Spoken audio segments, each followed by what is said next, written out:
Hello, this is some guy in Hawaii, and this is something a little bit different. This is a plastic model building video, except that it's not a plastic model, it's Legos, except that it's not Legos, it's Mega Bloks. Anyway, what I'm going to do is there's going to be a little short little intro where I unbox the kit, and then there's a nice little about 5-6 minute time lapse of building the whole thing. And when we get to the end, I'll go over some of the cool things about the kit, because it's a pretty cool kit. Okay, this is the Mega Bloks Star Trek Enterprise from the original series. Okay, I'm not going to tell you how much it costs. You can look it up and have your oh my god moment if you want. It's almost 3 feet long when you put it together. This is actually a really nice kit. It's basically Lego, although Lego does not own the rights to any Star Trek properties that I know of. I have to speak to them about why that is. But you know, they've got a couple different kits, but they have this guy, and they also have a Klingon D7. Anyway, this is actually really nicely put together. Let me show you here. Okay, you've got a carry handle on the box. There's a couple of up top. When you open this thing up, on the inside you have this really nice panel here, and what these are shots from the original series, except that instead of the model and the actual film Enterprise, they've substituted the Mega Bloks model. It's really nicely done. You've got your standard instruction kit a la Legos, which shows you how to put everything together. So that should be pretty straightforward. And then this actually slides out if you want to make it easier. You got these two boxes in here. This one has openings to let you lift it out. I've actually already opened this up, so I'm going to take that guy out. You got two of them. You got one there, you got another one here. So we're going to take these out, set those out of the way. I'm going to set this out of the way, and then we're going to start with this guy. And I've already cut this open. Now what this looks like is, unlike most Lego kits which have assemblies in bags and they'll number them, this is very much laid out in terms of similar parts in similar colors. These are all black, although there are some black ones in here, but they're all this type of piece. These types of pieces in black, there's gray, dark gray, etc. So you have to get familiar and you have to go figure it out, but hey, that's part of the fun. So what I'm going to do is I'm going to turn the camera off in a moment here, and then I'm going to set up this camera, maybe one other, and do a time lapse. And we'll do it bit by bit by bit, and we'll stop here and there. That's a custom piece for the nacelle struts. Okay.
Okay, so the overall verdict on the kit is this is a really, really good kit, especially for a non-Lego brand kit. The problems you run into with non-Lego brands is that they tend to use less solid, less high quality plastic, and so the pieces can be more bendy, and the engineering tolerances are not as tight.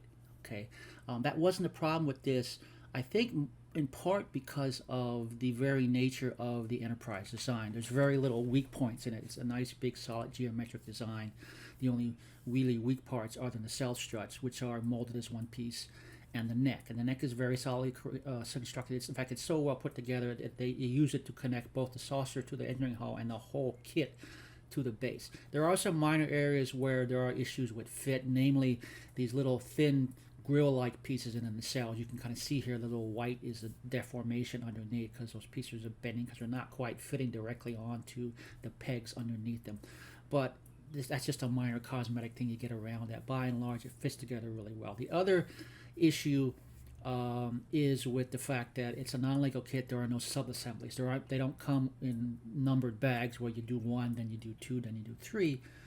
So you basically have to figure out where everything is as you go. And partway through the assembly, I decided to basically take everything out of the bags and organize them in little drawers and whatnot, and little other bags. So I know, okay, the gray ones that are this shape are here, and this ones are here. And it just made things a lot faster, a lot easier. On the really, really plus side, I really like the fact that part of the construction of the engineering hull involved putting on these little yellow temporary pieces. And what those pieces allow you to do is to flip it over and place it firmly, flatly on the table you're building on, and then build pieces on top of that. And then when you're done, you flip back over. They have you take those pieces off and put the curved pieces on permanently. So that's really cool. So all in all, really nice kit if you can afford it. Okay, because it's not cheap. And yeah, check it out.